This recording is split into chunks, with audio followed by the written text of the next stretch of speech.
Hi, Carson.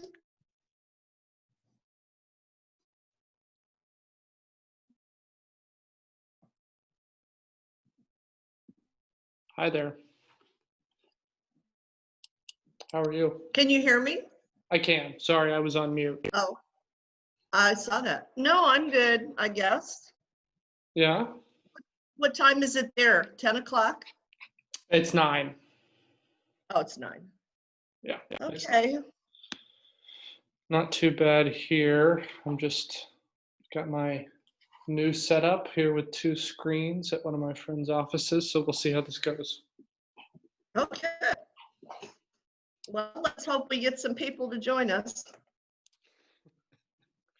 Hopefully not just Stuart and Jacob.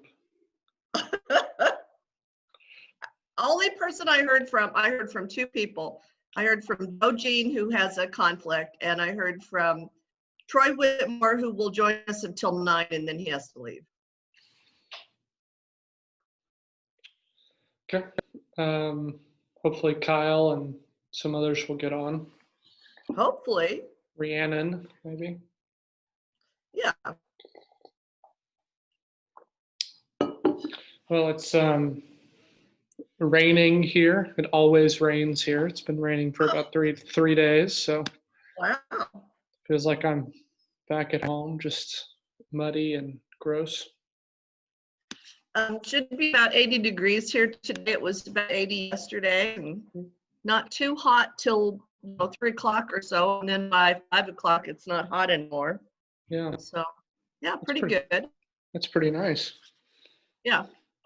There's Tammy. Morning. Morning. Morning. No COVID. Woohoo. Good to Oh, good. What a relief. go. Oh my God. So she does it. She's like, this is going to be quite uncomfortable. Yeah, lie. Feels like they're poking up here, man. Made my Oh my eyes. God. That's terrible. It's quite awful. unpleasant is, yeah, not accurate. That's a quick turnaround time. Yeah, she said if standard that if it's positive, it's like a 12-hour turnaround time, but she says if you're lucky, it's quick. So I was lucky. Good. Good morning. Joyce. How Morning, are Joyce. you? Hi. Morning. Good to see everybody. I know. So far, so good. There's 4 of us. Woo! I went, I better get on there because she wants to start at 8. Yeah, I think we have because of the amount of stuff we have today. I know. I brought my coffee cup though. Yeah, me too. Oh, we all got one. Yeah. You got Pepsi? What have you got? Oh yeah, coffee. Coffee? Big thing. Coffee.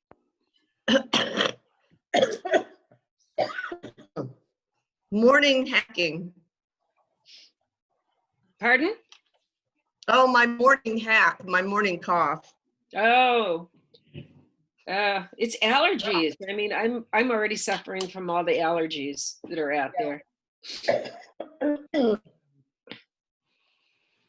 4 more minutes. Are we going to get anybody? I don't know. If not, we'll just go ahead and get started anyway. Is Bo on or anybody? No? Don't see just us 4 Just 4 of us? so far. So the most important 4. Exactly. Yeah.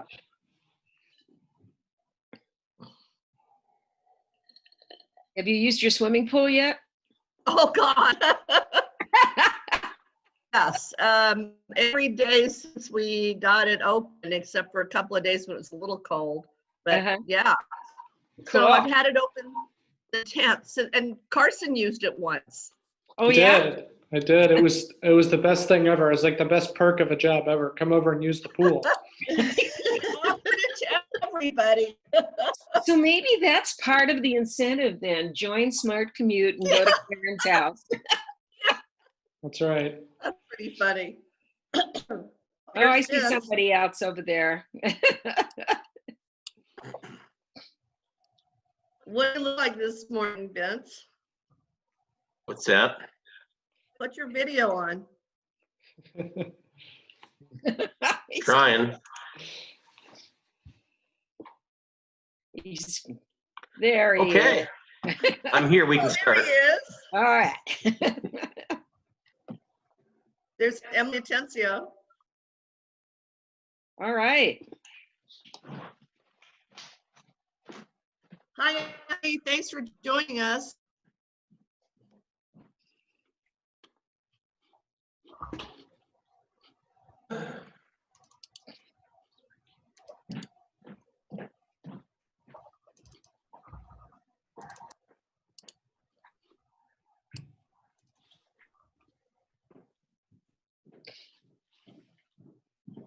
Hopefully. Who was it that? What? Oh, it's just, oh, Emily's trying to join us, Trying to. connecting to audio. Oh, there you are. Hi, Emily. Good morning. Thanks for joining us. Absolutely. Just hanging on for a few more, hopefully, and then we'll get started.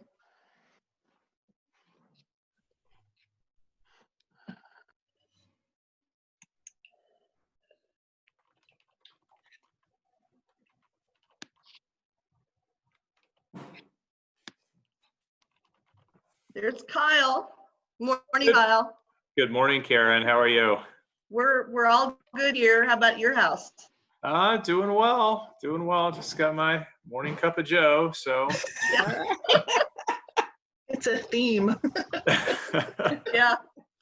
We're all doing it here. yep. One little. Jessica here too. I'm not doing video because it was a late night for. Oh, Jessica. Well, thanks for joining us. Of course.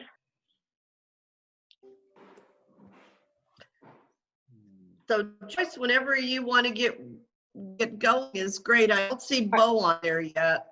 Okay, we can always jump over that though, right? Yeah, we can. Okay, so why don't we get started then? Good morning, everybody. Great to see you in this kind of strange environment, really, you know, but it's good and we're all back. So shall we say who's, take kind of a roll call, who's online? Sure. Kyle's Karen? here. Okay, Kyle? Emily's Spangler's here. Okay. Anybody else? You get Ken Spangler? Gotcha. Okay. Good. All right. All right. Next, is Bo on yet? No? Don't see Okay, so do we have a quorum to do the February minutes? No, No? we don't. Okay, we'll jump over that. So treasurer's report, we can go over it, but I don't know that we can vote on it. So what, Karen, you want to do the, Oh, there's Bo. Bo's on. oh, is Bo on? Good morning, everyone. Good Hey, morning. Bo. How are you? I'm doing well. Good. Can I go ahead and just have you have some comments and introduce yourself? Yes, so I'm Bo Martinez. Can everyone hear me fine? Yes. Okay, good. So I'm Bo Martinez. I'm the new president CEO of the Adams County Regional Economic Partnership, which is a new partnership between Adams County Economic Development and the Metro North Chamber of Commerce, which was created about 30 days ago. And this county got a lot of background here. That's okay. Oh, okay. So the partnership was actually came out of a conversation when I first started with the organization on March 9th. And I was brought to my attention that there was some interest about seeing how we can join forces, leverage each other's resources, and create one business organizations for Adams County and the Metro North region. And from that conversation, it actually led to a meeting between the executive boards and then onto the board of directors, which was approved through an MOU. And from that MOU, we created a strategic framework that had 5 pillars of success. And those 5 pillars of success really just took both programs and initiatives from both organizations, the best of the best, and put it under one new umbrella. And those 5 pillars of success were focused on, hold on one second, I've got a truck coming in my, it's getting a little bit loud here.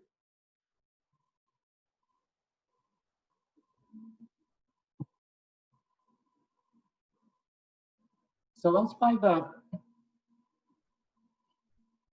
I'm gonna try and switch over. Hold on one second.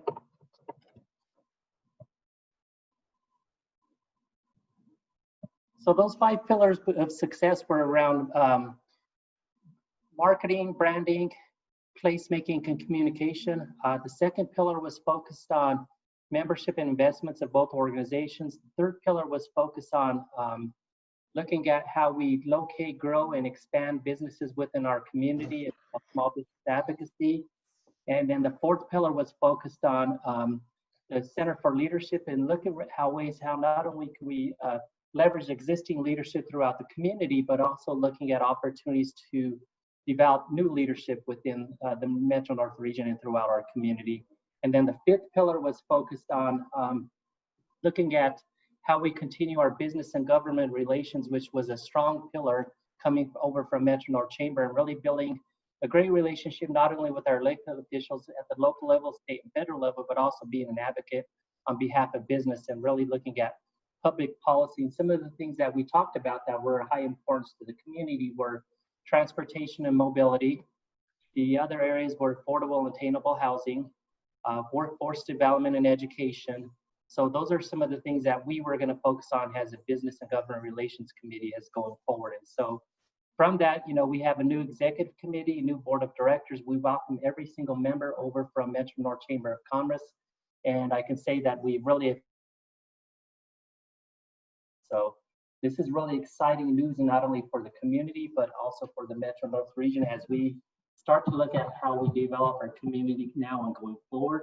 I think one of the big things that we heard from the businesses as we were talking about this new partnership is that they wanted to have one community and one voice. They felt that they didn't want to choose between 2 organizations. And so with this new partnership and umbrella, I think this is going to be a really good opportunity for us now and going forward for our community. So I'd be happy to answer any questions. Any questions? None? Well, Bo, thank you so much for joining us. I think this is an exciting opportunity. We'll have to work together and see how it all works out. So.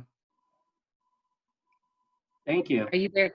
Oh, yes. Thank you so much. You're welcome to stay for the entire meeting. But I understand if you've got to leave us too. No, I actually can stay and listen in, but I'm really excited to work with the group. And Karen knows my days in Broomfield that, transportation and infrastructure were a big issue among all our businesses within the community. If I had to rate the #1 issue, is definitely transportation. And I think, our time is now. That's great. Yeah. And we may get the end line. I think Vince promised it by the end of September? Not sure. That's correct. September. We're on track for that.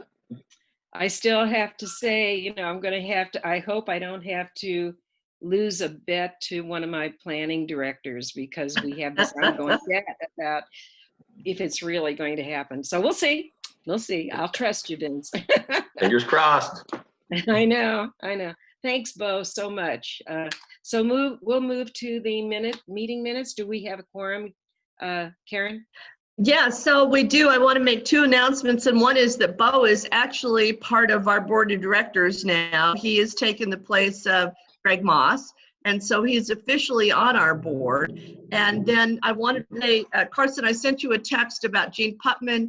He's on Zoom, but he can't get the audio, and I don't think he can hear us. I don't know if you can help I'll help him Great. out. him with that or not to be able to do this. So I sent everybody the meeting minutes. That's the last time we had a meeting, and that was 4/22. So if people have had a chance to look at that, a motion and second for the minutes would be appropriate. Motion to approve the minutes. Do I hear a second? Okay, Second, Jessica. thanks, Jessica. All in favor? Aye. Aye. Aye. Aye. Okay. Opposed? All right. Thank you. Next, we'll have the treasurer's report. Great. So I sent you the March and April treasurer's report, and then every month since then, I've sort of just given you a quick overview. I sent you this month, and I just wanted to point out a couple things. One is that our payments have dried up pretty much. People aren't working at their office, and a lot of the invoices that I sent out haven't been paid. I'll reach out again to them and ask them to make payment arrangements in whatever manner works best for them. You can see of the first quarter bills that I sent out, there's still 13,000 out there that haven't been paid. The Google membership and the Amazon membership are both on track to be paid next week. We're starting to build back the dog partnership, which is helpful. Still with Thornton to pay their flex ride portion. I understand IGA that hasn't gone to their city council yet, that Kent Mormon's working on. As soon as that goes through, we should be able to get that invoice paid. We finally got the payments back from the flex ride basement. And so if you look at our ending balance of 41,000, just over 41,000, and 50,000 out there in accounts receivable, I think we'll be okay for the year. We need to talk about how we keep Smart Commute going next year, I think. But for now, I think we're okay. So acceptance of the treasurer's report is probably in order, unless there's any questions. Okay. Karen, I have a quick question. Is Jessica? Yeah. On the Thornton, obviously, I don't like to see a number on there that we're owing, but when was that due for the Thornton local match? Yeah, the Thornton local match is due for this year, so there isn't a date certain on when it's due. I sent it in the first of the year, and if we get it, I think by October, that's when it's due to RTD. So Okay. I'm working with Kent on that, and you haven't actually gotten the bill. Kent's gotten the bill, but he can't process until the IGA is done, and that's in your legal shop right now. So then, okay. Maybe I'll reach out to legal and ask them where they are in that process. Oh, bless your heart. That'd be great. Okay, thank you. All right. Thanks, Jessica. Is there any other questions about the treasurer's report? Okay, do I get a motion to accept it? So moved. Second. Okay, all in favor? Aye. Aye. All right. Opposed? All righty. Next, Karen, the work plan. Right. So Carson's got a slide up here he's going to talk about, and I might chime in, or Tammy might, but this is Carson's. Okay, First of all, I think perhaps I got Gene on. There's an iPhone on right now. I sent him the number for him to call in, so hopefully he's able to get on. I'm on. Oh, good. great. Good, I'm glad. So we were putting together our work plan slide, and we were thinking COVID-19 has really affected all of us in kind of a strange way. And it essentially took our work plan that we came up together with all of you guys for this year, including the North Metro bike map, the inline station area parties, outside presentations that we're going to do today, a renewed focus on health and wellness fairs and a few other things that we were really interested in pursuing in 2020, and crossed a lot of it out and created a lot of question marks. Just like all of you guys in your own day-to-day lives, we've crossed a lot of these things out, but we've retained and tried to figure out how to make things work. Outside presentations for the board, we're going to do those today just virtually. We don't know what Transforum might look like this year around the inline opening in September, but that is still up in the air. But we know that a lot of health and wellness fairs and a lot of our strong community outreach that we do in the summer with all the communities we work with is not happening, and for good reason. They don't want large groups gathering, and we can't go to those things if they're not happening. So we're trying to get creative with the ways that we're reaching out to people and getting our message out there. We still plan on partnering with the new ACE rep folks and others in the area, and would like to see a renewed focus on membership for 2020. So this is our post-COVID work plan, PC work plan that we've come up with. Our COVID-19 response was quick. It was the quickest in the region. We had a fast response, teleworking tips, email go out. That first Friday that really things started to get bad and people started to go work from home, we were the first one in the region in terms of a TMO to get an email out. All credit to teammate Catherine for that one. And then we hosted a webinar with Vince to talk about RTD and some other teleworking tips a few weeks later. And we've been working with Dr. Cog to focus on this campaign they have called Telework Tomorrow that I worked with some of you all on. That's just trying to promote getting a real policy in place right now so that when we all start going back to work, there's some kind of policy in place to make sure we're all equal moving forward. Like I said, a renewed focus on membership. We've been working with Dr. Mack and Uber and Easy Mile to do a few different programs. Karen, if you want to speak to maybe those two. Sure. So it's interesting. We have a partner with Dr. Mack, the Denver Regional Mobility and Access Council. They really focus on access for elderly or disabled, but they had a partnership with Uber to provide free Uber rides to essential workers or people who were determined that couldn't take the bus anymore or couldn't get where they needed to go to doctor's offices and stuff like that. And Kate Williams called and said, hey, I have within the region 2,500 free Uber rides. They're $25 value one way. And there's a little bit of paperwork that has to be done, not much, but we will provide free Uber rides. And do you know anybody who would need this? And I said, let me give you some different agencies to work with within the NADA region. And lo and behold, we determined that the 144th I-25 area, St. Anthony North and Amazon and in that vicinity, was the most likely in need of Uber rides because of the lack of bus service, because of the shuttle changes for COVID. No service on Sunday, yet people still need to get places on Sunday.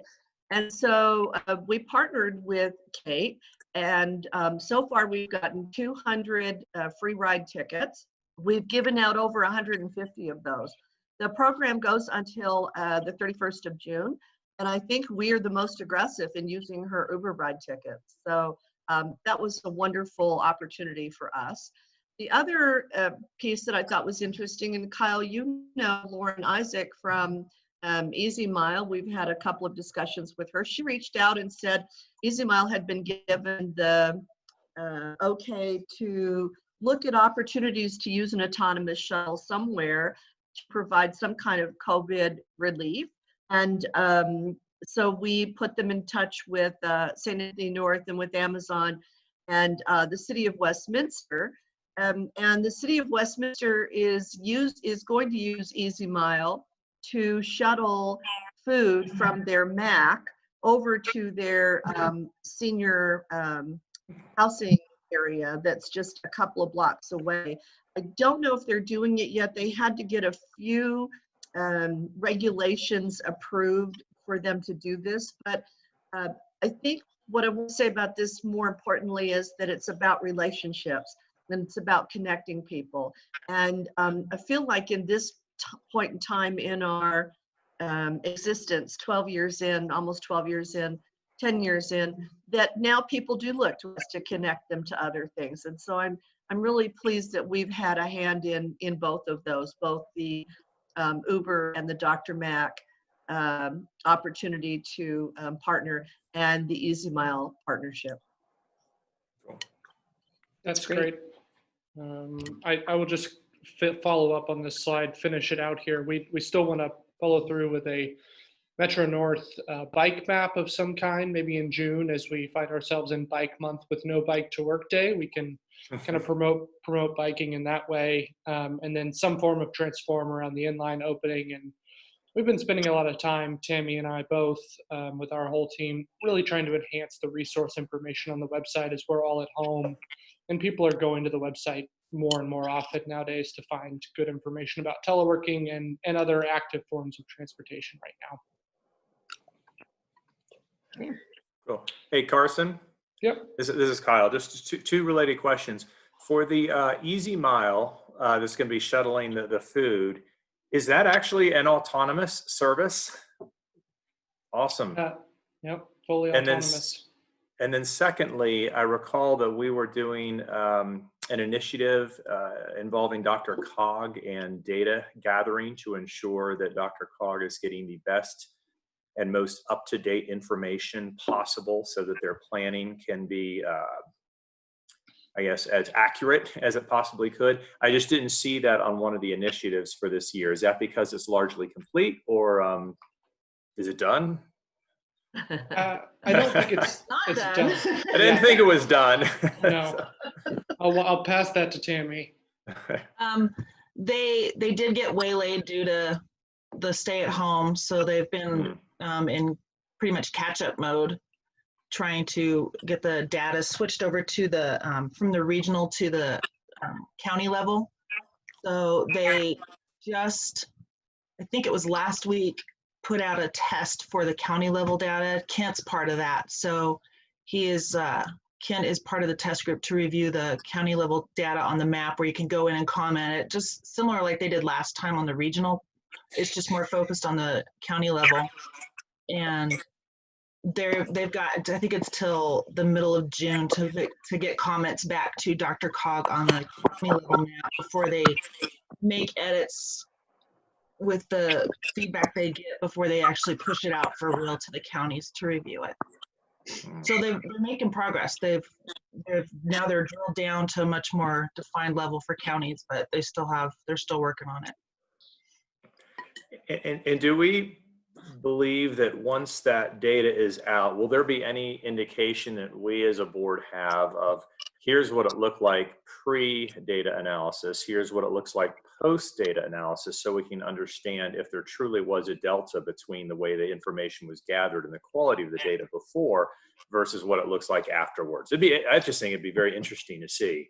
Oh yeah, they totally can do that, because they already have all that. I do know that, and this goes back to our NADA meeting we had at Adams County's offices. They have two things that we've commented on. One was the zoning, because before, I don't know if you remember, they only had like 14 zones that they could even incorporate into the old model. Now they've got endless opportunities. So when they come across a new zone, they're actually able to add that into the new model. So the zoning capability is drastically increased, and that is a direct result as our group, which is huge. Awesome. And then they're also their ability to count both allocated and non-allocated, like future developments. They're also able to increase the count of that too. So where they were looking at, say, 6,000 homes or housing units being added earlier, that's like triple what they can now account for. And that's also a direct result to our group. So we're definitely having an impact on it. Awesome. No, that's great. And is it fair to say that this data gathering, even though it's sort of been initiated by folks like us up here in the North area, this is a region-wide DRCOG effort, correct? Yeah, so basically the effect that we've had on them is going to trickle across all of the Denver metro region, which is Okay. great. Perfect. Thank you. Sure. Okay, Great. Those are great questions. anyone else? All right, go ahead, Carson. All right, thank you. I created 2 short videos, one about biking and one about teleworking. I do not know if the audio will work, but I hope it will. I will just play one of them and see.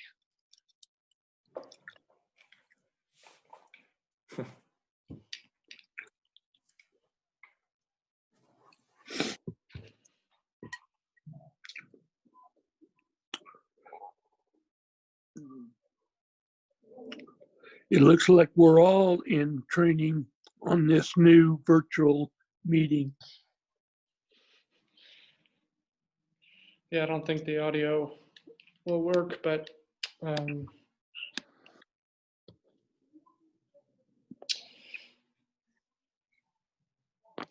slides still give us a good idea.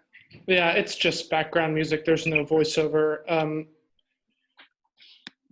Anyway, we took the time over the last couple of weeks here to come up with some good content that we can push out that reminds people to ride their bike, and the other one is 5 tips about teleworking, and we'll put that on the website. We've been sharing it other places. We'd encourage you to watch those. It's a good free service we've been using to kind of promote some things that we'd like to promote right now that we would be promoting if we were out at community events, but can't necessarily do that right now. So we've been able to put those together here over the last couple of weeks, and we'd be happy to share those even further past this meeting.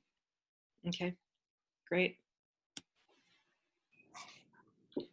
Okay, Karen, what about the Flex Ride stats?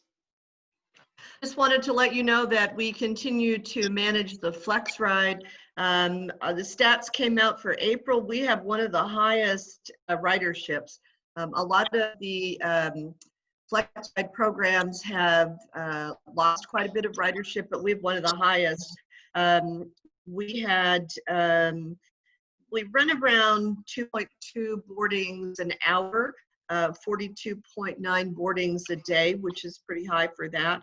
And on Saturday, we have 2.6 boardings an hour. And a lot of these others have 0.1 boardings an hour or less than that. So I think what we found is when essential workforce needs to get to work and need to have a transit ride, that if you provide it, they'll use it. And so we're looking at the criteria of, are they riding it because it's free now? Are they riding it because that's the only way they can get to work? Are they riding it because they feel safe, or what's the reason that they're riding this Flex Ride? And so we continue to survey, we continue to provide one-on-one customer service. We have a line, a number that they can call anytime. With this new Uber ride, it's been helpful because we can help people take the Uber to where they need to get the shuttle and then take the shuttle to work. So I think St. Anthony Newark and Amazon are the 2 big riders, Amazon being the biggest. But now that we're seeing the reopening of Denver Premium Outlets and the Orchard Town Center, we anticipate this shuttle service ridership maintaining and going up as well. So just wanted to tell you that we've seen some great success with that. That's great. Any questions about that? Yeah, quick question actually. So that's actually interesting that we're still getting that kind of ridership. What were the numbers before the COVID hit? Do you remember what that was just off the top of your head? I'm looking at January's numbers, 1.4 an hour, 1.5 an hour, 1.7 an hour in February.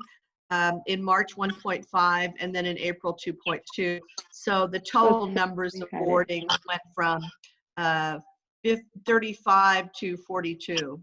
Oh, wow. yeah. That's Okay, really that's interesting. great news. Yeah, Yeah. thank you. Yeah. Okay. Any other questions? All righty. So then we have tomorrow's NADA meeting agenda topics. Right. So I just wanted to draw everyone's attention to this.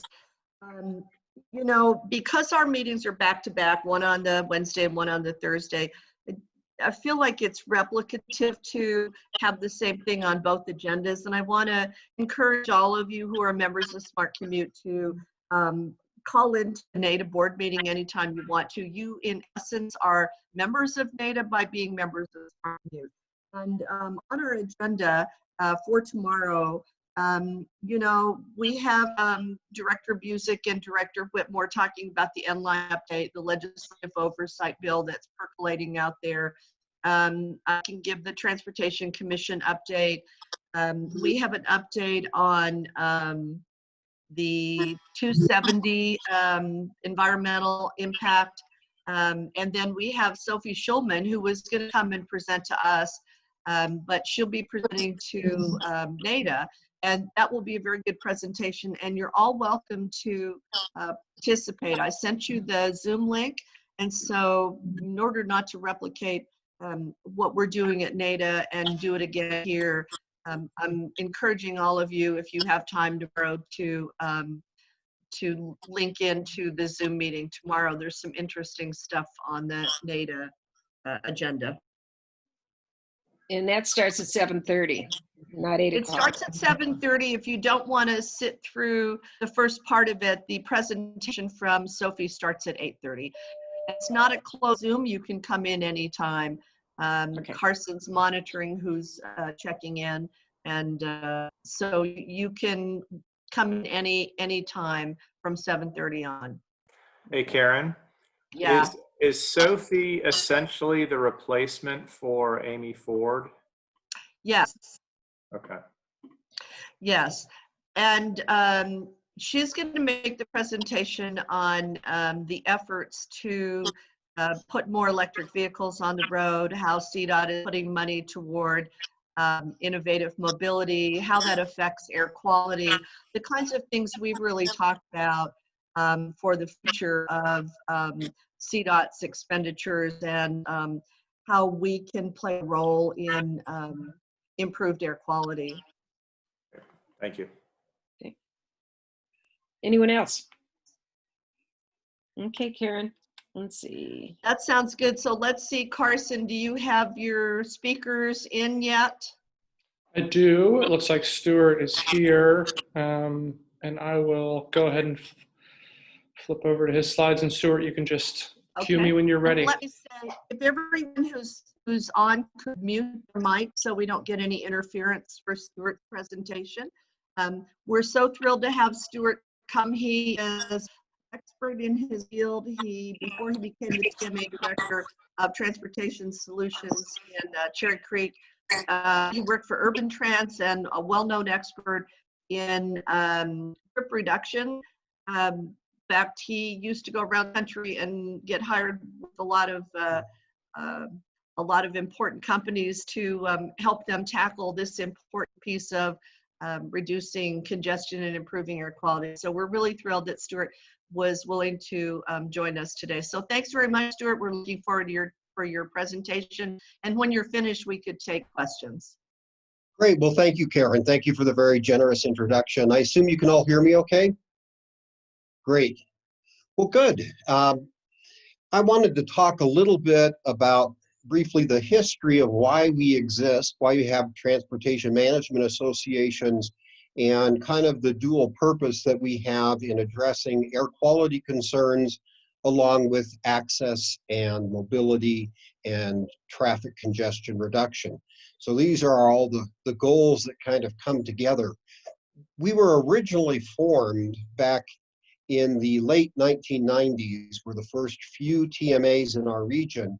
And they evolved out of a study that was done in the mid-90s, 1990s, that looked at how to address the air quality in Denver. We've gone through various periods of the 70s where we had some of the worst air quality in the country. We reemerged as a top polluter in the mid-90s, and we looked to different strategies employed by other regions that had air quality issues, and that's where this came from. And then unfortunately, we are sitting at the worst spot we've been in well over since the 70s. Our air quality is the 4th worst in the country. And we are up there next to Houston and other cities that are big polluters. And so we're revisiting a lot of strategies that look both at the station area sources, which are our refineries and industry, and our mobile sources, which are predominantly commute trips and delivery trips and personal trips that create this mess in the air that we have. And our primary problem is ozone. So we have been recently reclassified just at the end of last year to what we would call a serious non-attainment area in reference to the Federal Clean Air Act. So our compliance is at the severe level, the serious level, and the only 2 categories above us are severe and then extreme. We only have one extreme city in the country, and that's LA.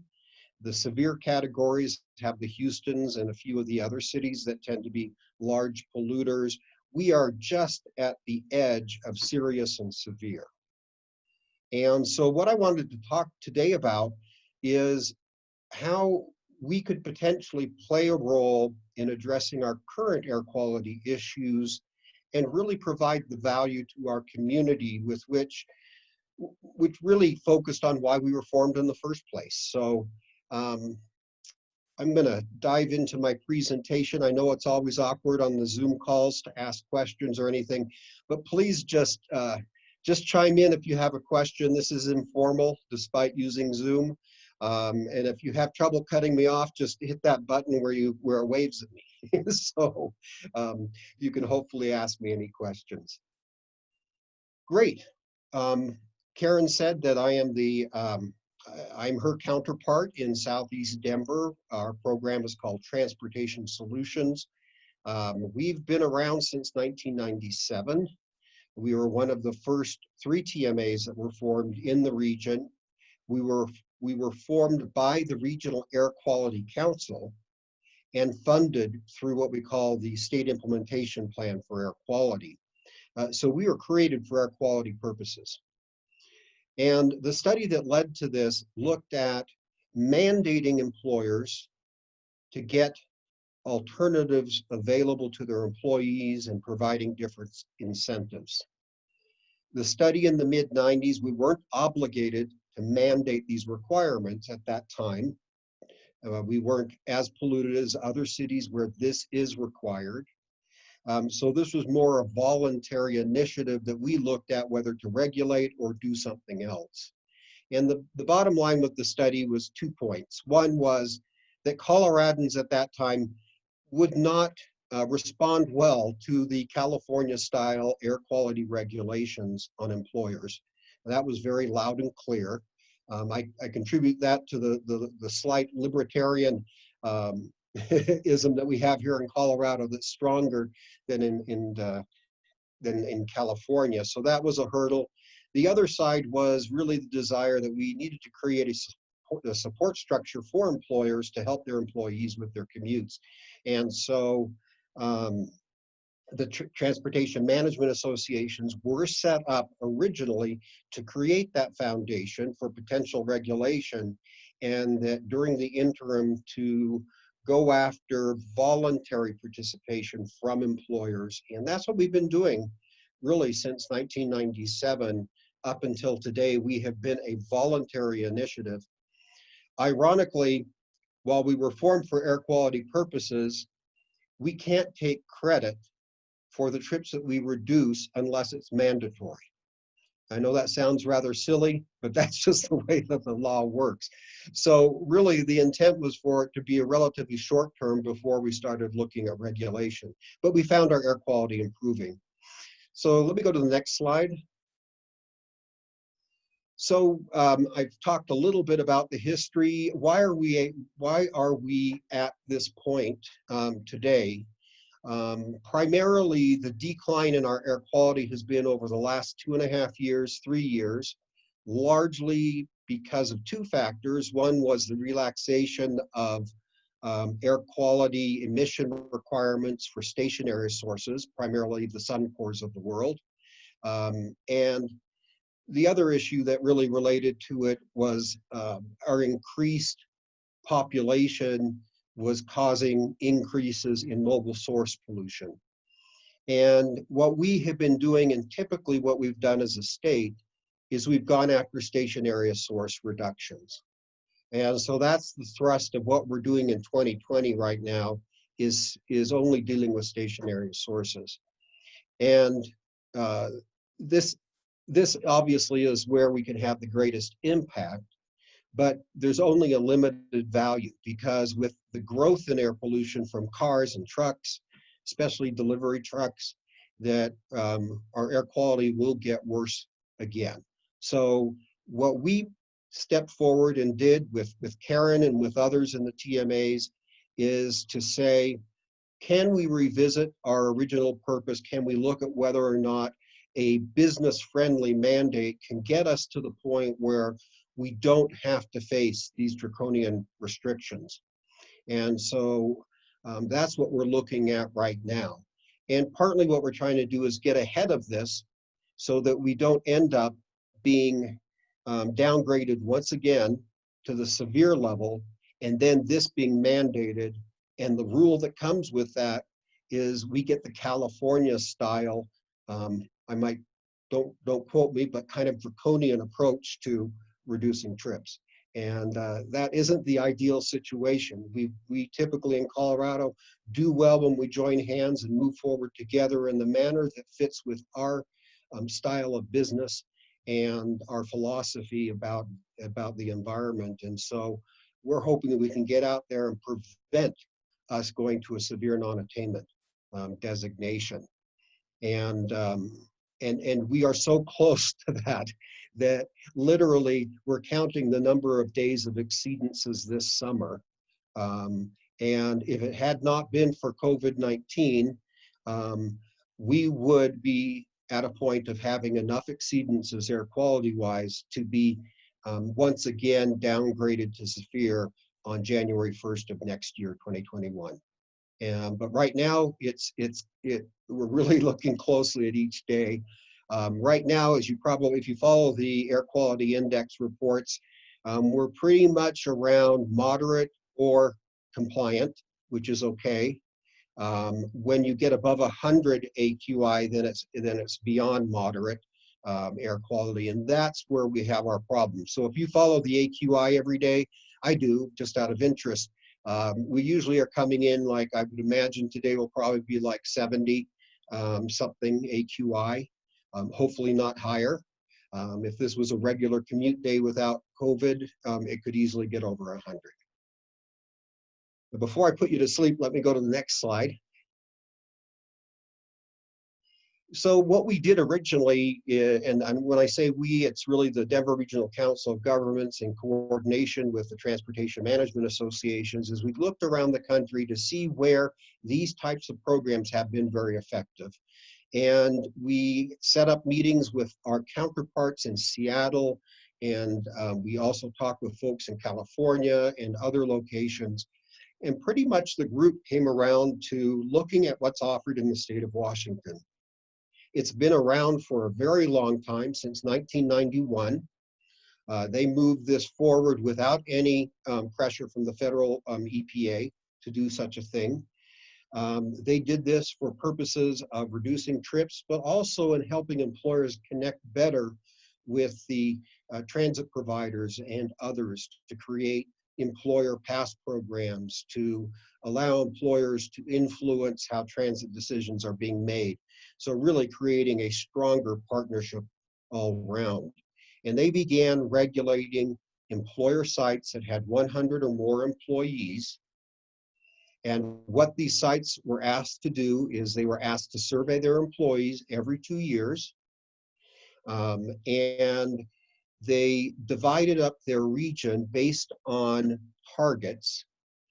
And the targets assumed They looked at the density of an area, the availability of transportation alternatives in an area, and they looked at the average vehicle ridership for an area, meaning how many people are driving alone versus those using the bus.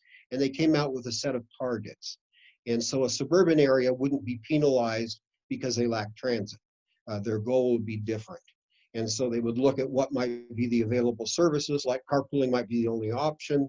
They'll set a target that's reasonable given the availability or lack of availability of alternatives. Bottom line, since 1991, they took credit in the 2017-2018 period for reducing 34,500 cars off the roads. That's significant, very significant. In typical Washington State terms, if you look down to where they talk about their benefits, which is the last row there, they refer to the equivalency of 88,000 acres of forest, sequestering the carbon from the air. So it's an equivalency that they could understand. But overall, what they have been able to do is they've reduced 13% of the total trips for individuals. And at this point, at least according to our counterparts in Seattle, employers like it. And they found it to be an integral part of how they do their business, how they work with their employees on different things.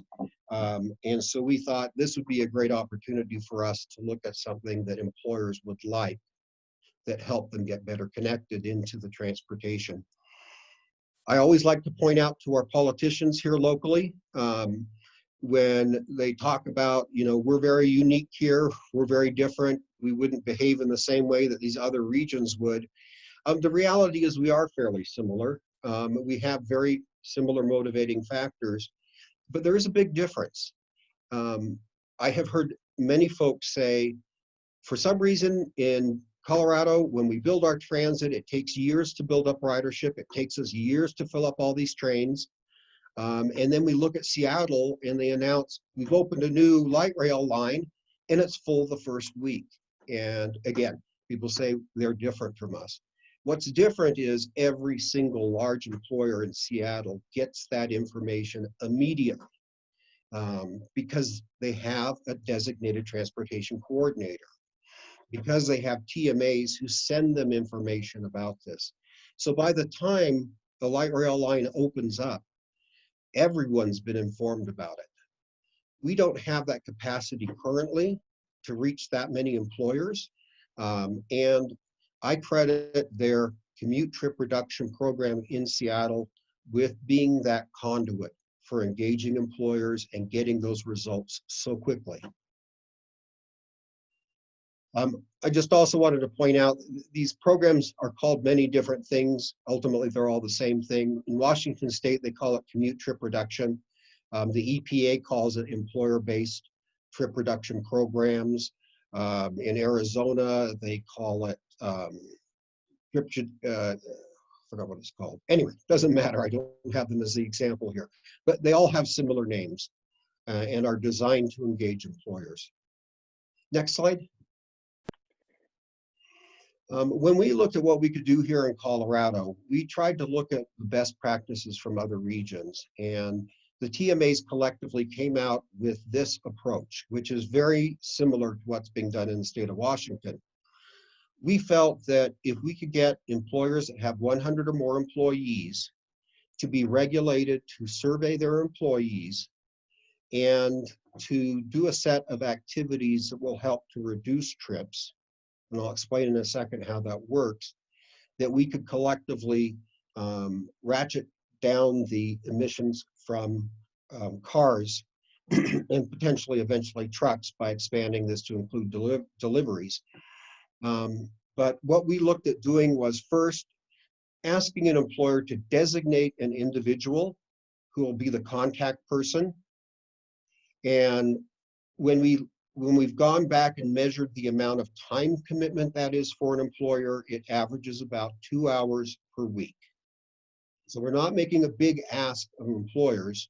They don't have to hire a new staff, but usually a facility manager or an HR manager will take on the task of dispersing information about transportation alternatives and to be that contact for us TMA folks. I think probably Karen shared with you one of our challenges right now in the voluntary context, at least for me, based on our stats. I spend about 9 out of 10 hours trying to open doors with employers and 1 out of 10 hours helping employers do the things that we would like them to do. And that's not efficient. And hopefully that getting a designated transportation coordinator will give people like myself and Karen a person to call and to talk with. And that makes us so much more efficient. The second thing is we would like to ask all employers with 100 or more employees to offer the pre-tax commuter benefit. A survey done by our counterpart for South Denver, the Denver South organization, found that about 1/3 of employers are offering these pre-tax options. Another 20% are aware of them but don't do them, but nearly half don't even know they exist. And this benefit has no downside really for an employer. It's easy to administer and is something that provides a benefit for employees.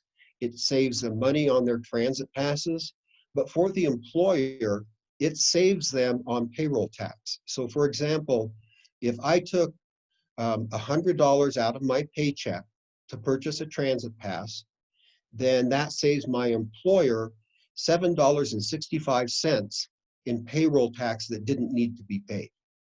So there is a benefit for employers, and they often don't see this. So it's something that we would like to have offered by everyone. I think that one of the examples that's frustrating for me is in our region, instead of us promoting the tax-free benefit,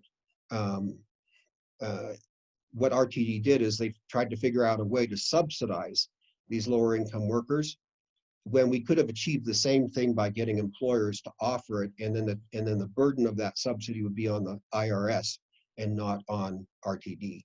And in part, I think that we need to kind of grow up as a community and do the things that are smart. And just about every big city in America requires employers to offer it. We're one that doesn't. So we'd like to have that there. Moving along really quickly, offering a set of options. There's no requirement for employees to comply, but employers can promote these alternatives. We feel that the TMAs, if funded appropriately, can do these surveys every 2 years for an employer. And what an employer would also need to do is if they're not achieving their modal target for their area, they would then need to offer another set of strategies that will help get them there. And what we're trying to do is make these programs measurable so that if an employer knew that their target for their area was 70% single occupant rider, and they were at, say, 67%, they don't need to go and buy big buses and give everybody a transit pass. That may be something as simple as designating carpool spaces in the parking lot. That might be an incentive enough to get that extra 3%. Next slide. Can I just So ask a quick question? Yes. Stuart, Yes. will you go back really quick, or whoever can go back to that slide just so I can, so offer the number 2, the tax commuter benefit. Yes. Is that's currently something that's available to Yes. Employers to offer? So, I think it would be interesting moving forward, just even if our economic development from each city, we're able to have that as part of a discussion when any of our employment centers are getting developed. So I think Yes. it would be nice to have more of that information just to let people know, maybe it's not all on the transit management organizations. Maybe some of us can help with that. That would be excellent. I think that, a lot of times in the suburban areas, we're challenged as employers to offer eco passes because there's a sense there's so few that would benefit from that. This is another way of offering a benefit that people self-select to do. And all the employer needs to do is flip the switch that says, we offer that and you can do it pre-tax. I haven't met a payroll company in Denver that doesn't have this currently available, and all you have to do is simply say, make it available, and they can take that money out and get the transit passes. So I hope that chambers of commerce, business associations, and others will get the word out about this, because it is a cost-effective way of helping people use transit. So I think that was Jessica. Thank you for your question, Jessica. Thank you. So designating the transportation coordinator, offering the tax-free benefit. Currently, right now, it's up to $270 that can be taken out tax-free. Next slide. Promoting might be as simple as, we talked about what would be the basic requirements. We felt that we would ask employers annually to make available information about ride matching and transit in their area. And that's something as simple as putting it into their newsletter or doing an email blast, just reminding employees every year, here's a way for you to match up for a carpool. Here's the available transit services in our area. And it just keeps it fresh in people's minds. The transportation coordinator can go that next step to provide bus maps in either in the lobby or in HR where people can come pick them up. We also have these great campaigns that you know about, like GoTober. We could easily satisfy this third requirement by getting an employer to commit to doing GoTober and Bike to Work Day. So again, while these might sound difficult on the surface, those of us in the know how easy it is to if an employer wants to go GoTober, it's very easy for us to provide it. The challenge is to get the employer to want to do that. So we have all the tools available to help these employers comply. The fourth is to conduct the survey. We do surveys already. This would simply be something that we could do for an employer every 2 years. It's a way of measuring the change in travel behavior at their work site. We're looking at a tool that was developed by our counterparts in Seattle that creates an employer dashboard where all your survey results can be displayed in charts. It can show you trend lines. So, for example, in Seattle, they've been doing the surveying since 1991. Their tool allows them to map out changes in bus ridership since 1991. It lets them see if they had made a change 2 years ago by increasing, say, a transit subsidy from $10 to $20 per month. They can actually see how that impact was. And that's partly what makes this so appealing to employers and why I call it business friendly, is because the employers love to have that data, and it helps them tremendously in addressing that. Next slide. And then submitting the plan, and the plan itself isn't anything more than an online checklist where you would identify what's available around your work site. Where are the bus stops, if there are any? What are the survey results? That's the mode share, and how that relates to the target. And then whatever types of commute-related services they provide. And so all of this together creates a plan. Our idea is that if we do move forward with a regulation, that we've already started talking with Tableau, the provider of this dashboard in Seattle, to see if we could literally just use the same dashboard here in Denver and make that available to all of our employers. And so what we're talking about, even though it is a regulation, it would be very user-friendly, and it would provide good information to employers.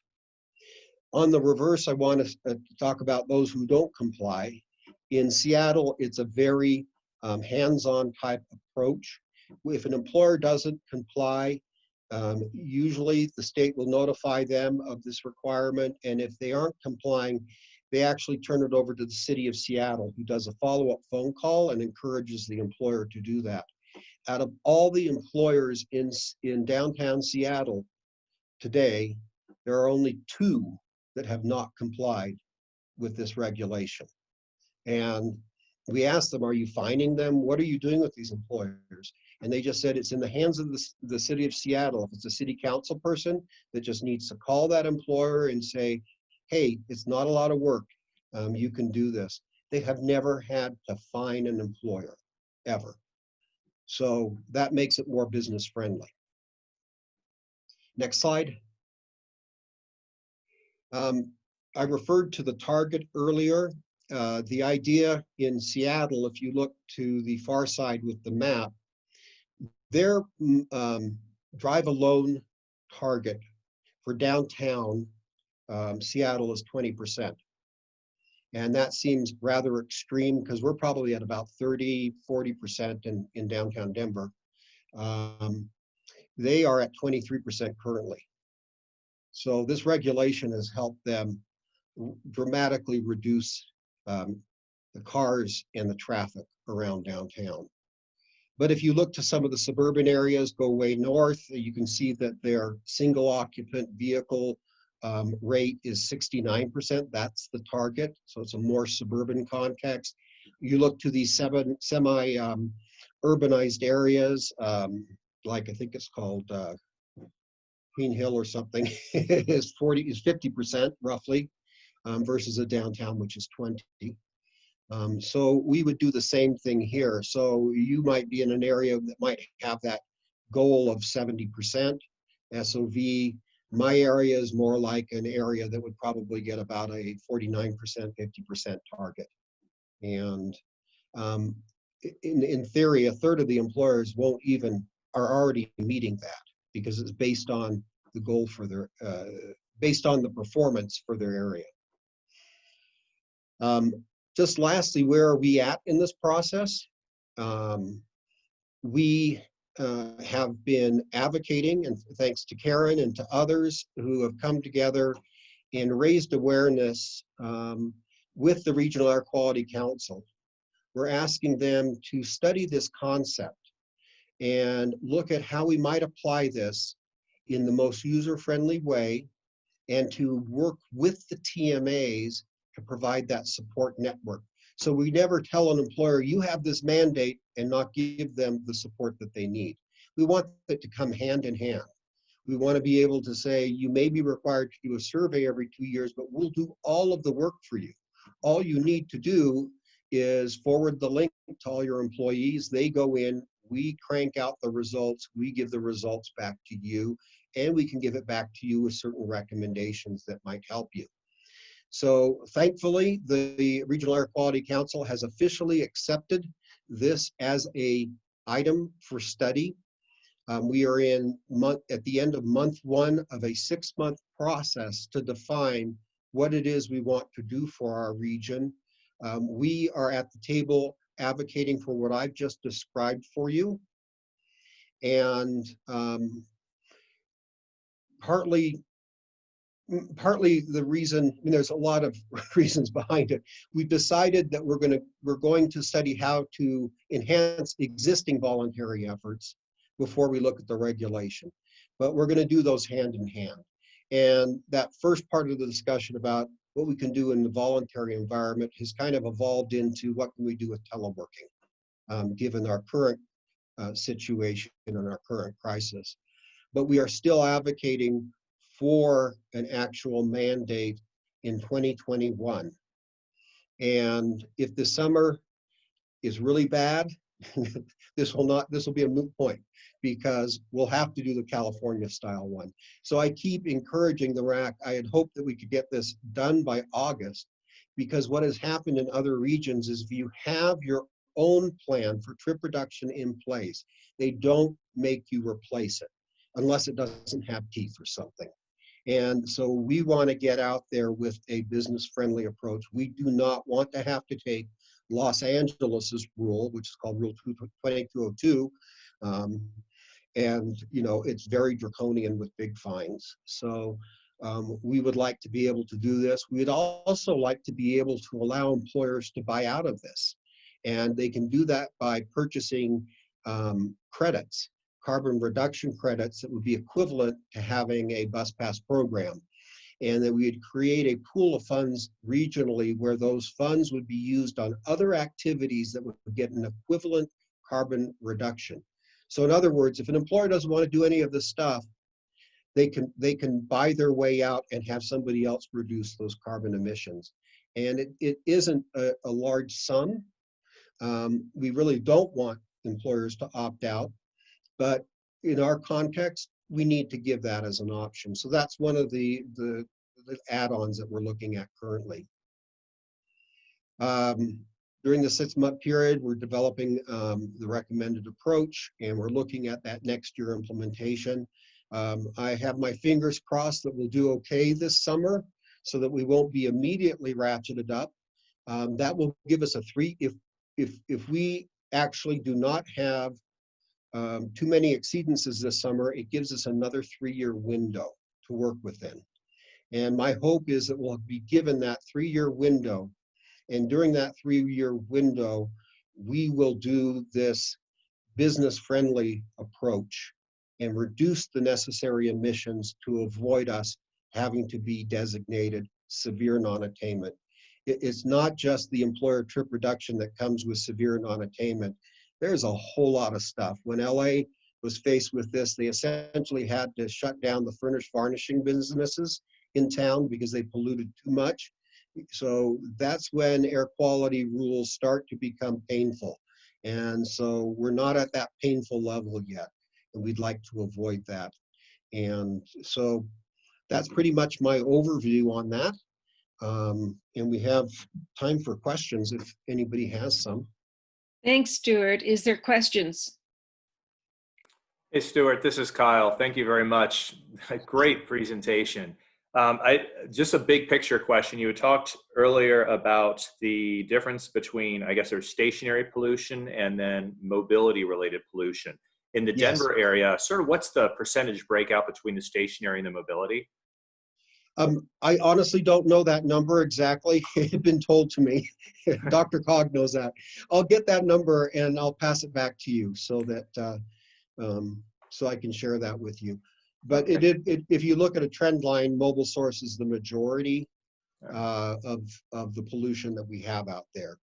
I just don't remember what it is now because of the increase in stationary source in the last 2 years. Okay. And then to what extent do electric vehicles play a role in the overall air quality goals? I know we're talking about trip reduction, but it seems as though if you've got an electric vehicle, is that part of the strategy to help with air quality? Absolutely. That's the other area that we've invested in as a state. We've invested in electric vehicles. It is a high priority for our governor currently to promote the electric vehicles. My one hesitation about the focusing on the stationary sources and the electric vehicles is that one of the benefits of doing an employer trip reduction program is that you're also addressing traffic congestion.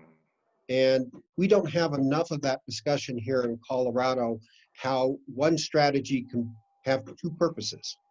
And so my hope is that while we do invest in electric vehicles, that we equally move forward in changing travel behavior and get that dual benefit. That makes sense. And last question, and I'll give it over to somebody else. And that is, so I've got a company, I'm part of an organization, we're based downtown. Do you have any general rules of thumb about what, it's probably hard to, I know one size doesn't fit all, but if you were able to wave your magic wand and say all companies that are based downtown would have some sort of trip reduction of X, which would really help make a significant difference in the air quality and traffic. You know, what guidance could I give? If I went to my company and said, hey, we really want to implement this, this is what our goal is for a trip reduction, what might that be on a percentage basis? Right. I mean, part of the challenge with our downtown is that we have either employers that offer the EcoPass and are very successful doing that, or there's those who don't buy the Eco Pass and they're much more car dependent. We have almost two groups, two sets of employers in downtown.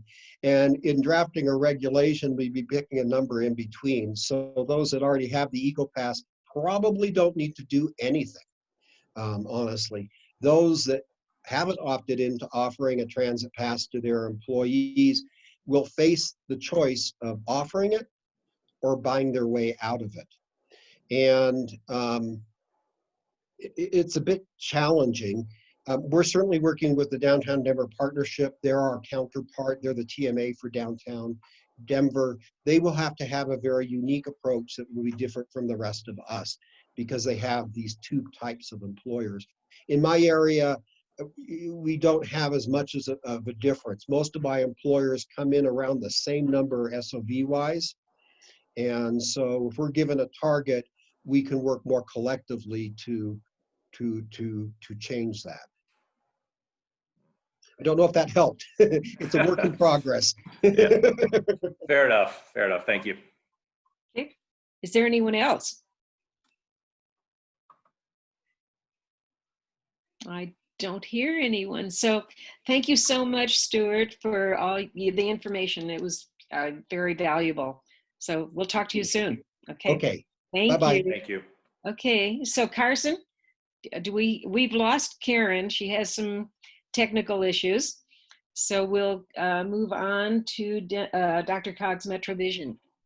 That's right. Thanks. Jacob here? Okay. Yep. Jacob is here and he has a colleague with him, Alvin. So Jacob, whenever you're ready, and just let me know when you want to flip slides. Okay. Thank you very much, Carson. Good morning, everyone. Can you all hear me? Yes. Okay. So again, my name is Jacob Rieger. I'm the Long Range Transportation Planning Manager at Dr. Cog. With me today is my colleague Alvin Vidal Sanchez, a transportation planner with me here at Dr. Cog. We're going to present on our 2050 MetroVision Regional Transportation Plan. Appreciate the opportunity to be here with you and make this presentation to you this morning. So just in contrast to what you just heard from Stuart Anderson, stylistically, this is going to be very different. We're probably going to overwhelm you with a lot of slides of data, but we're happy to, we'll go through the presentation and then we'll come back and be happy to answer questions or amplify anything. But we've been doing a really neat sort of what we call scenario analysis approach in preparing our 2050 plan. So we actually wanted to show you that work that we've been doing and some of the results that we've been getting from that work. So just to kick off, just the very basics, I think most of you know about Dr. Cog or have worked with Dr. Cog. For the one or two of you that may not be as familiar with us, just really briefly before we get into the presentation, Dr. Cog is the Region's Council of Governments. We actually wear a lot of hats and have a lot of state and federal designations, but we are the Regional Association of Governments, 9.5 counties, 58 member governments, 3.4 million people in our territory. We work in the areas of growth and development, aging and disability resources. One of our designations is that we're the Area Agency on Aging for most of the Denver region. And then we work in transportation and mobility, which is obviously what we're going to talk about today. One of our designations there, federal designation, is that we are what's known as the Metropolitan Planning Organization, a federal designation that gives us the charge and the responsibility to coordinate the regional multimodal transportation planning process in partnership with CDOT, RTD, all of you, and all of our other stakeholders. One of the main federal requirements of being an MPO is to prepare a long-range regional transportation plan. We prepare it / update it every 4 years, and we amend it in between. So our existing adopted plan is a 2040 plan. We're working on a 2050 regional transportation plan, and that's what we're going to talk about today. So next slide, Carson. So we produced this video, which we're going to try to, we'll see if this works over Zoom, that I think gives a good introduction to the regional transportation plan. I was having a little bit of trouble earlier with the video I was showing on audio, so I don't know if the audio will come through. Okay. If not, I can share the link in the chat box. Okay, it doesn't sound, at least I can't hear the audio on it. Yeah, no audio. Sorry about that. I will share it in the chat box and you can describe it. Okay. No worries, and it's on our website for the 2050 plan as well. So that's why we did a slide as a backup. So just in case. Yeah, sorry, if you could go back one. There we go. So just in a nutshell, what the video would have just explained is what is a regional transportation plan, right? It's not something that's necessarily easily accessible or in the front mind of the average citizen, but we want to make the work that we do and the plans that we prepare relatable to the public. But essentially, it is the region's multimodal vision for transportation over time. It coordinates everything that all of us are doing, whether it's DRCOG, whether it's the TMAs, CDOT, RTD, the toll highway authorities, local governments, brings that all together and says, what is our vision for transportation in the long term? And then it also brings together revenues and expenditures. Again, agnostic of sort of funding source or color of money or who's spending that money, but it's saying, what does it take to make our multimodal transportation system work? Whether that's actual projects, programs, services, you name it. It's all part of the regional transportation plan. A lot of federal requirements that go with it. Two of the primary federal requirements. One is that we have to produce what's known as a fiscally constrained plan. So it's fine to say our vision, it's fine to say what we want. But at the end of the day, we have to say of that vision, and based on the revenues that we think, federal, state, local, and other revenues that we think will be available over the planning horizon, what piece of that vision can we actually afford to implement over the planning term? So that's, a cost feasible, fiscally constrained piece of the plan. The other, which you've already talked about this morning, is air quality conformity. Stuart kind of talked about sort of our designations and the issues that we have with air quality. And because of that, we have a lot of federal requirements in our transportation planning process that basically say, in this context, when we put a transportation plan together, we have to show that the plan in its entirety, the projects and investments in that plan, will not exceed the various emissions budgets that are set for us through for the various criteria pollutants. So we have to show that the plan will not make air quality worse in the region over time. Next slide. So just a reminder of our planning process. I said we're doing this major update to our existing 2040 plan. We're creating a 2050 plan. We broke it up into 4 big phases.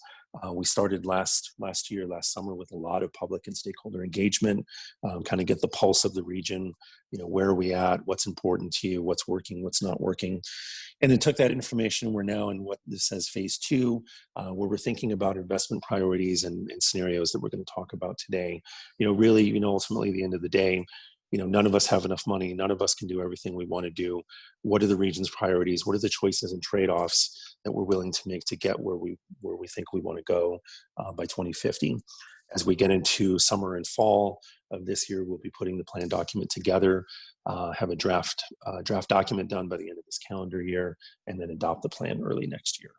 Next slide. I just want to spend a second on this slide.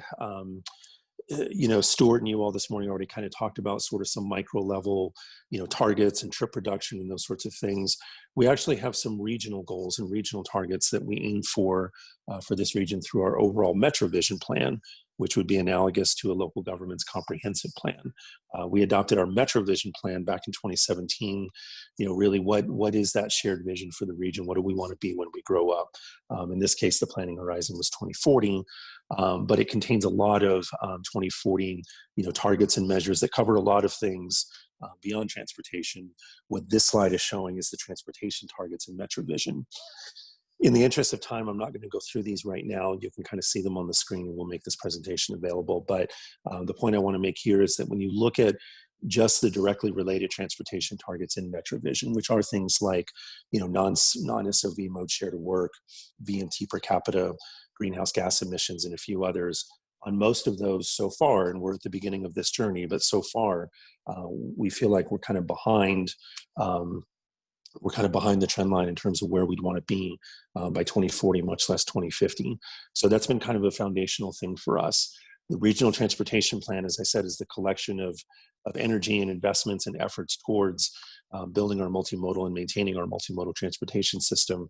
It allocates a lot of resources, sets that template for the next 30 years.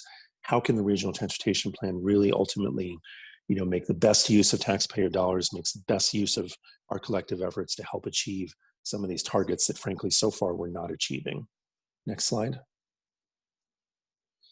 So stepping into our scenario work, really at the end of the day, this is an exploratory planning exercise that really thinks about those big picture relationships between urban form, our multimodal transportation system, and travel and mobility patterns. And we wanted this opportunity to just sort of explore a little bit of sketch planning exercise. We all often hear in our work and even in our personal lives, if only they would try this strategy, or if only we focused on such and such. Well, okay, let's try that. What would happen if we did those things? And so in a second, we're going to describe some of the specific scenarios. But at the end of the day, we wanted to get a handle on what are the key relationships between land use and transportation? What are some of the key things that, without using a lot of cliches, seem to move the needle or press the lever on things that would actually make a difference in terms of our mobility outcomes and our travel behavior over time. Next slide. In doing this work, we wanted to be cognizant of a few things. As I said, this is a sketch planning exercise, really exploring what if alternative futures. It's that chance to dream a little bit and think about what would happen if we tried some strategies. We're doing a relative comparison between scenarios and a baseline, and we'll explain that in a couple slides. It's not a rigorous evaluation of scenarios, and it's not choosing or judging scenarios. And I think that's an important point that we've assured our stakeholders that, look, we're not choosing projects from this. We're not going to adopt a specific scenario. We're not picking winners or losers or saying one is good, one is bad. Ultimately, as I said at the beginning, at the end of the day, no one scenario or no one approach is going to solve all the problems. So this is a chance to kind of think about, at the end of the day, there are going to be some choices and trade-offs and priorities. How do we navigate through that together? Ultimately, this will provide guidance and direction for preparing the 2050 plan. Next slide. So for the next several slides, I'm going to turn it over to my colleague, Alvin Badal-Sanchez, and he's going to walk you through some of the specific land use and transportation scenarios we tested, and then start showing you some of those results. Alvin? So we had 2 land use scenarios and 5 transportation scenarios. Each of those were compared against a baseline, which we're calling 2050 base. Each of those is defined a little differently depending on whether it's land use or transportation, and we'll get into that in a couple slides as well. In addition to comparing each of them against their base, we also ended up combining the 2 land use scenarios with some of the select transportation scenarios if we thought that there were some complementary effects on mobility. Next slide.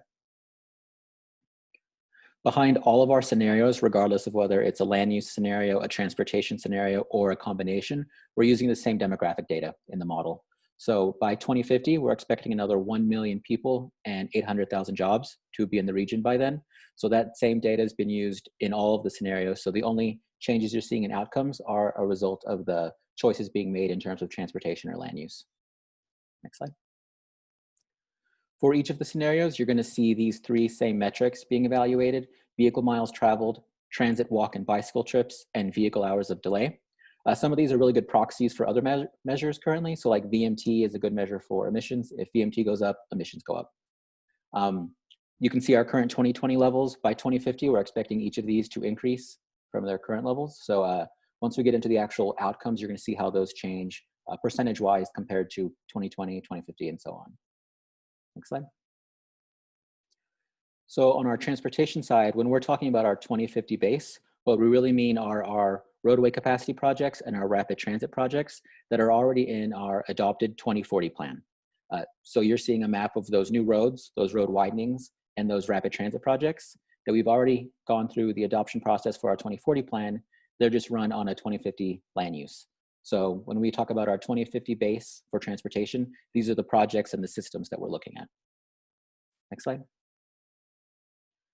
So in addition to combining our base land use with our transportation scenarios, we took our infill scenario and we combined that with our travel choices scenario, and we took our center scenario and combined that with our transit scenario, because we thought those could have some complementary effects on how people are moving in the region or how that's changing mobility in the region. Next slide. Our first transportation scenario is our off-peak congestion scenario. So that looked at widening I-25 and I-270 and then rebuilding 4 interchanges as shown on the map. It's a pretty significant investment, but there's a less than 1% change in VMT and our transit trips. We do have a slight decrease in delay. So someone driving from Lone Tree to Broomfield will have a slightly shorter commute in 2050. But overall, there isn't a lot changed over those 3 metrics. Next slide. Our second transportation scenario is our managed lanes and operations. That looks at building out a regional tollway network, as shown on the map on the bottom right. This one did have a greater impact on delay. You see there's 25% less delay on average for folk and vehicles, but there is a slight increase in vehicle miles traveled just because there are now more folk using the system because it's more reliable. Next slide.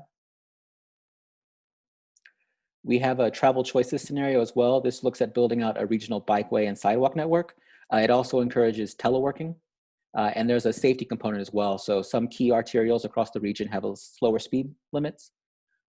This one, you can see that there's now 400,000 fewer drive alone work trips every day. This is driven primarily by the increase in teleworking in the region. As expected, we do have more bicycle and pedestrian trips happening, but that comes at the cost of a slight decrease in transit trips just because folk are walking and biking more, and it's a little more convenient. Next slide. Our final transportation scenario that we'll show is our transit scenario.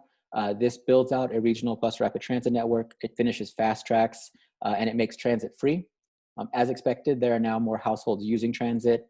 There's more trips with transit, and more households have good access to jobs through transit. Despite all that, there's still only a 2% decrease in vehicle miles traveled. So that shows that transit trips are still a really small percentage of all the trips that are happening in the region. Next slide.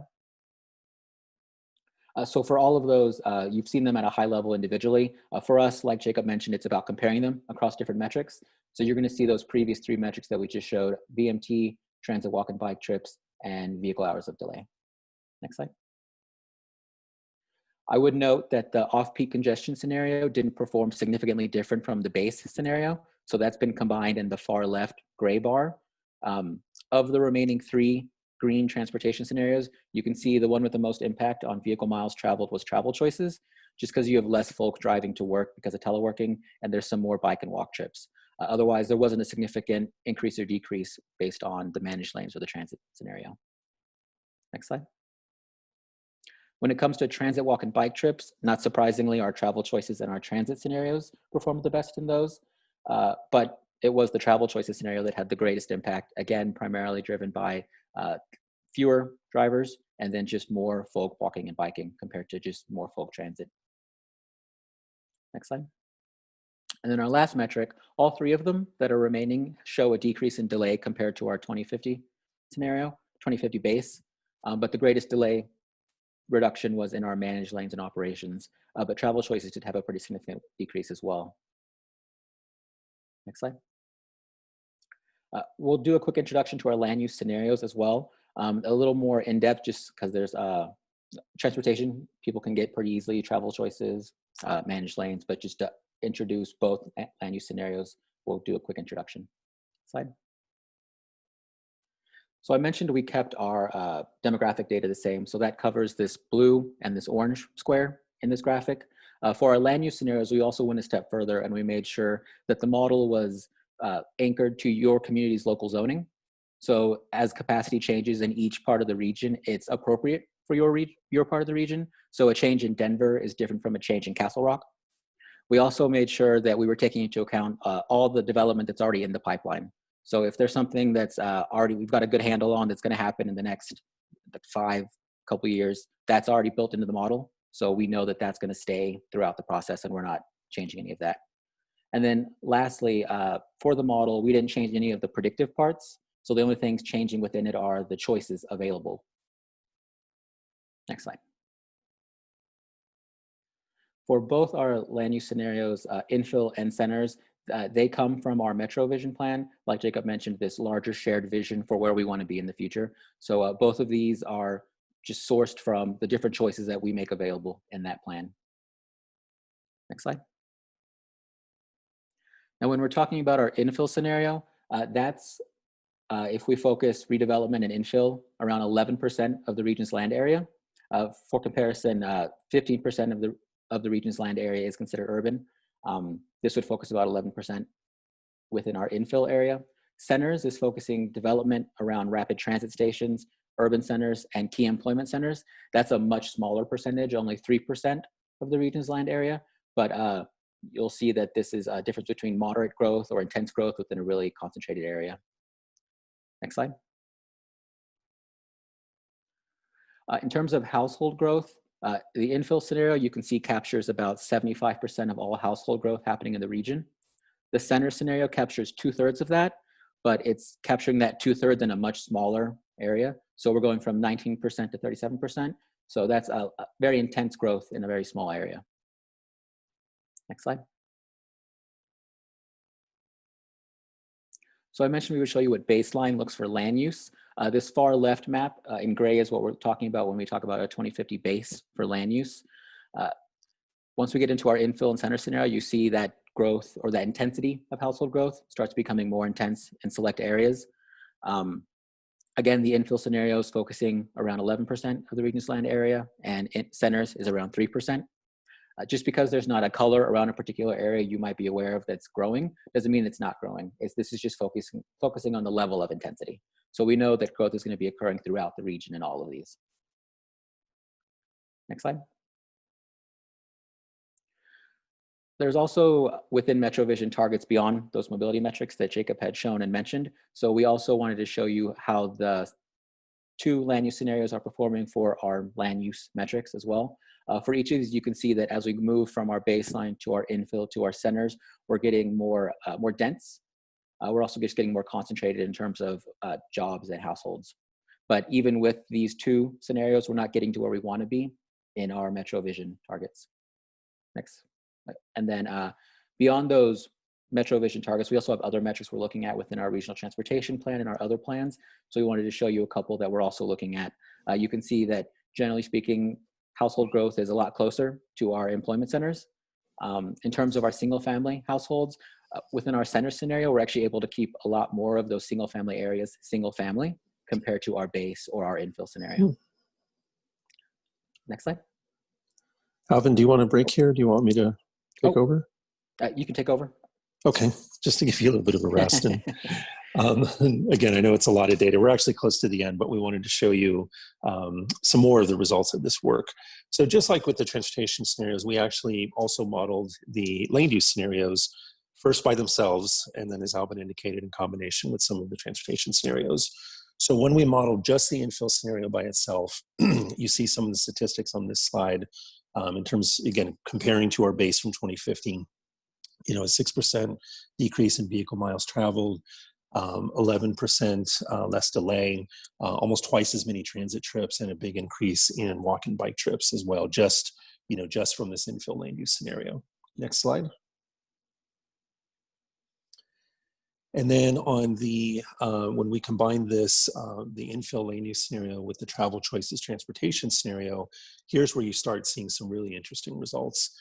As you see on the slide here, big decrease again compared to our 2050 base, big decrease in vehicle miles traveled, twice as many walking and biking trips.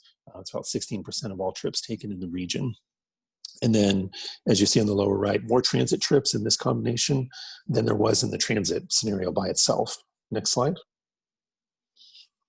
So one of the things we wanted to do here, we realized as we get into this analysis, we've got a lot of moving parts. And so we wanted to kind of show each of the constituent pieces and then in combination together to show how these trends are changing as we keep sort of layering on these different combinations. So the way to read these is both of these starting from the left to the right. The gray is our 2050 base. The green is the travel choices scenario by itself. The orange is the infill scenario by itself, and then the blue is obviously the combination of the infill land use scenario and the travel choices scenario.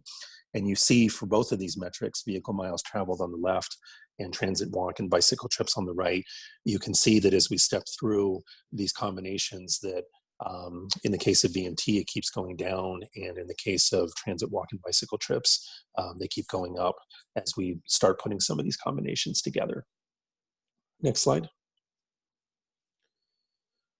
So now let's talk about the center scenario. Again, keep in mind from what Alvin presented earlier, this is only 3% of the region's land area. It was a very, very targeted sort of analysis of what we did with the center's land use scenario.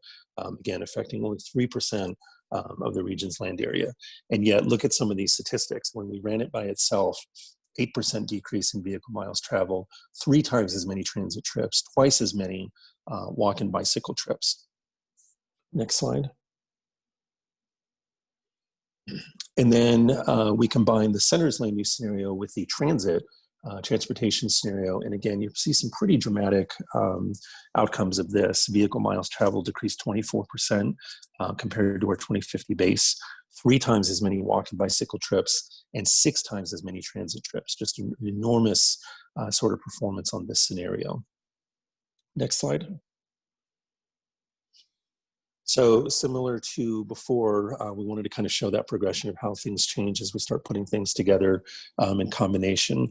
The one difference on this slide is that we did an additional step, which is the dark blue, where we combined the center's land use scenario, the transportation scenario, and we also layered on some vehicle costs associated with vehicle ownership, parking, those sorts of things to see what that would do. And you can see in the dark blue that also by just adding that step also had a dramatic change in terms of these statistics. Next slide. So again, we wanted to show some of these comparisons of the outcomes of scenarios. Next slide. So again, these are across the metrics that Alvin presented earlier. When we look at vehicle miles traveled, again, this is a % change from 2020. You see our 2050 base on the far left, and then you see the progression of the infill, the center's land use scenarios in orange, and then the combinations of the land use and transportation scenarios in the blue. And you can see the progressive decrease in VMT based on these combinations. Next slide. And then transit, walk, and bicycle trips. Again, you see kind of the same thing here. You see the, in orange, pretty strong performance land use by itself, but also very strong performance when you combine the land use scenarios with the transportation scenarios on this metric. Next slide. Vehicle hours of delay. One of the interesting things here is that, again, this is a comparison from 2020. So again, you see the 2050 base on the far left, and then the 2 land use scenarios, and then the combination of the land use and transportation scenarios. What's interesting on this one is that when we combined the center's land use scenario with the transit transportation scenario, we actually saw an absolute decrease. Not just a relative decrease compared to the base, but an absolute decrease in vehicle hours of delay, change from 2020. Next slide. So we're in the home stretch. I know we've thrown a lot of data at you. We wanted to cover a couple more topics associated with this. We've all gotten a lot of questions about electric and autonomous or automated vehicles. So we'll show you what we did with that on the next slide. This is a little trickier because unlike everything we've presented up to this point, everything else, these land use and transportation scenarios, we have a land use model, we have a travel demand model, we can code a network, we can make some assumptions, we can run a model, we can show you results of that model run as we've been doing here today. Harder to do with this topic of electric and autonomous vehicles, particularly autonomous vehicles. And we've gotten that question a lot, like, what assumption can you make in your model for 2050 about the penetration of autonomous vehicles and what that will do to traffic? Well, it's sort of like you get the output based on the assumption you put in. Is it 10%? Is it 25%? So it's a much harder thing to do. What this slide is showing is that starting with electric vehicles, we looked at some, based on kind of where we are with current estimate of electric vehicle fleet absorption. And then we looked at, some mini scenarios here of if we had a 25% sort of absorption rate or adoption rate and a 75% rate of electric vehicles in green. The orange bar, the horizontal orange bar, you see our 2040 MetroVision target. And then you see, based on these varying adoption or absorption rates of electric vehicles in the fleet, you can see that the current estimate would not get us to our MetroVision target by 2040 under any of these scenarios. If we assumed a 25% sort of EV rate, we start getting closer, and over on the right, we actually start meeting and exceeding our MetroVision target a little bit. And obviously, if we get to a 75% EV absorption or adoption rate, you can see that we do much better in meeting our MetroVision target. Next slide. Here's the automated and connected vehicle side of the equation. Like I said, this is a lot harder to model. So we wanted to do kind of a range of, it could be really good or it could be really bad. So what this is showing you is that range between 2020 and 2050. VMT per capita, and then the percent of VMT in severe congestion. So the blue bar is, sort of kind of that, what's that worst scenario of connected autonomous vehicles, the most sort of inefficient, outcome of that scenario. And then the green bar at the bottom is, what's sort of the best, the rosiest sort of scenario of how those things could work. So we're really just showing more kind of the range of possibilities around these two metrics. Next slide. Alvin, you want to present these couple slides in our public engagement? Yeah, can do. So beyond our engagement last summer, we've also been meeting regularly with our youth advisory panel and our civic advisory group. Our youth advisory panel is made up of all the different youth commissions in the region, just a representative from that. Then our civic advisory group is made up of representatives from folk we might not have historically gotten in the transportation planning process before. So advocates for our curbside neighbors, the disability community, people of color, veterans, elderly, and seniors. We had a meeting in late February, early March, where we ended up doing a March Madness activity before all of this went down and there wasn't even a real March Madness, where we had folk go through this bracket with different outcomes that we have in our regional transportation plan and prioritize what they thought the most important metric was. And then our most recent meeting in, late April, early May, was this budget game exercise where we presented our scenario outcomes that y'all just saw as well. And then we asked them to fund particular scenarios that they thought were the most important so we could start seeing what they thought investment priorities should look like in the region. This was part of testing out our online engagement page that you see on the far right. That'll be going live pretty soon, but we wanted them to make sure everything made sense, that they were getting clear instructions, and just to see how it all rolled out. Within all of this, we had some really great discussion both on the civic advisory side and the youth advisory side. Next slide.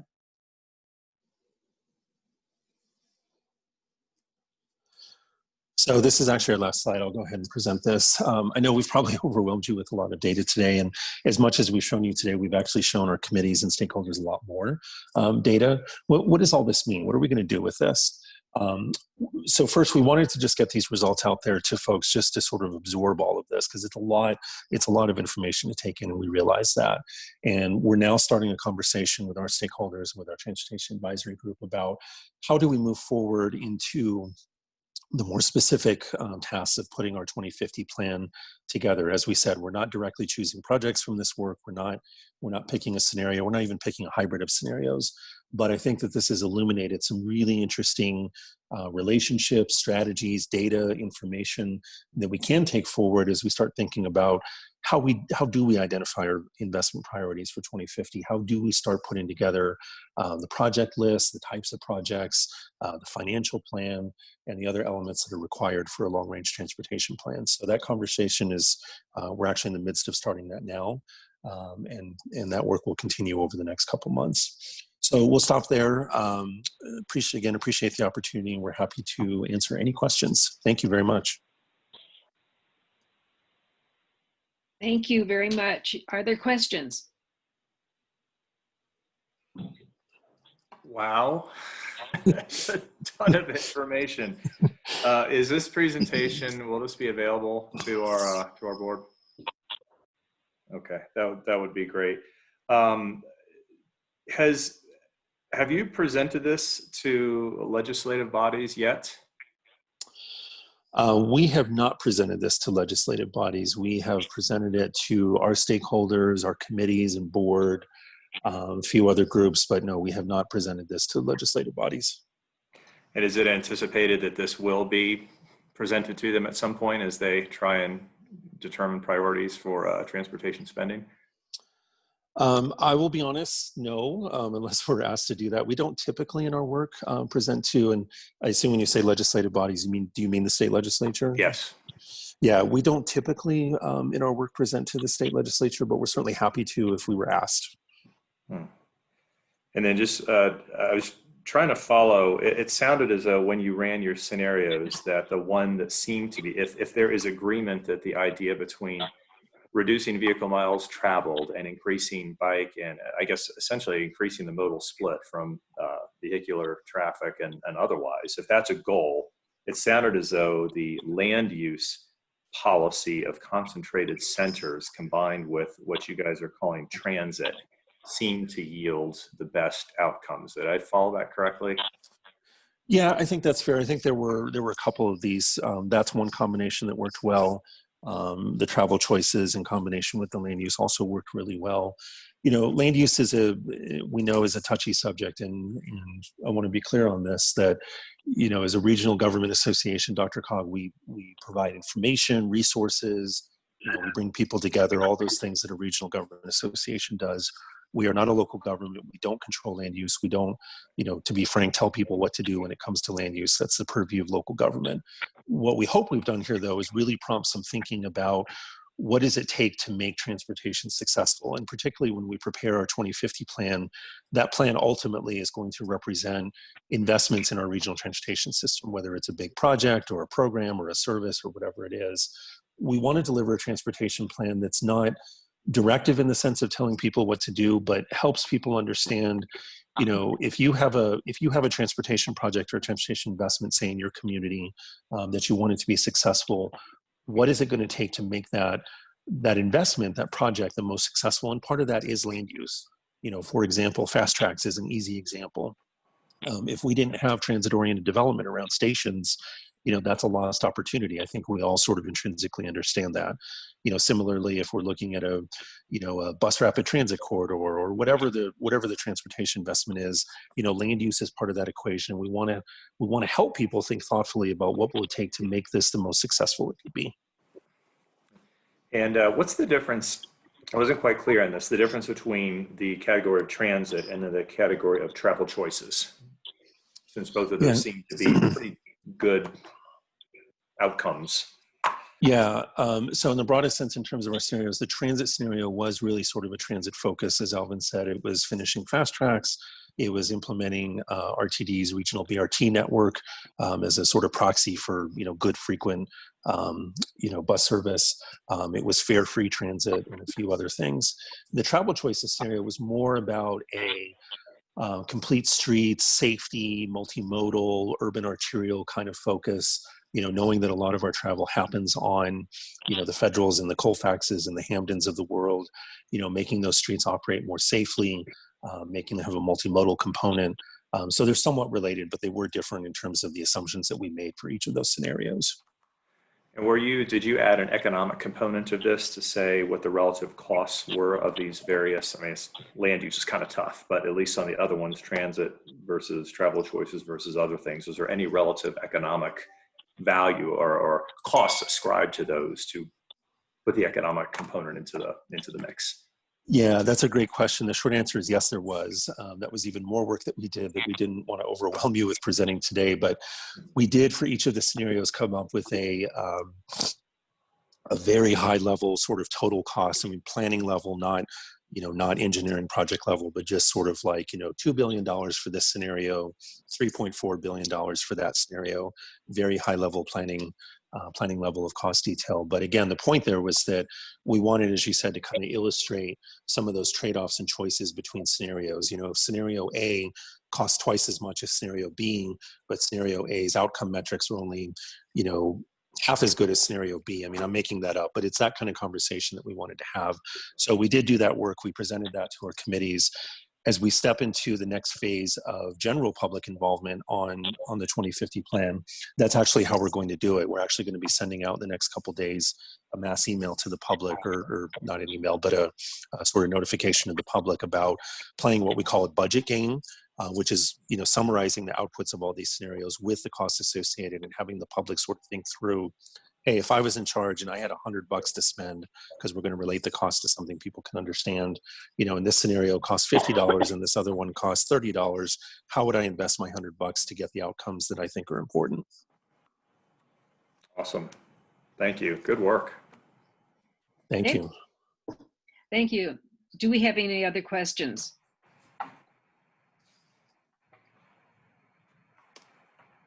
All right, I don't hear any. Thank you so much, Jacob. It's a lot of information to digest, and look forward to our next steps here. Yeah, thank you again very much. We really appreciate the opportunity. Thank you very much. Okay, next we have, is there any other business from our board?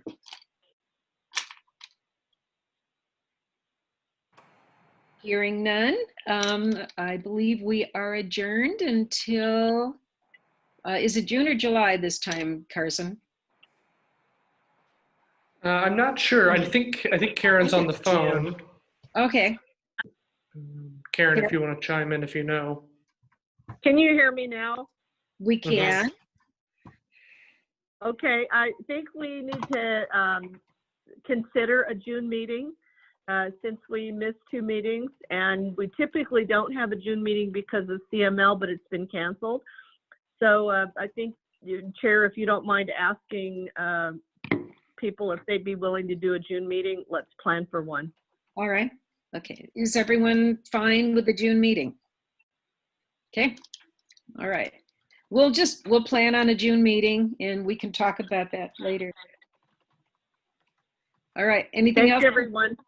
Sure. I'm Anything so else? sorry I lost internet, so I've just been listening on the phone. Ah, okay. All right. All right. With that, go ahead. I was just going to say, this was extremely helpful. I really appreciate having the guests present.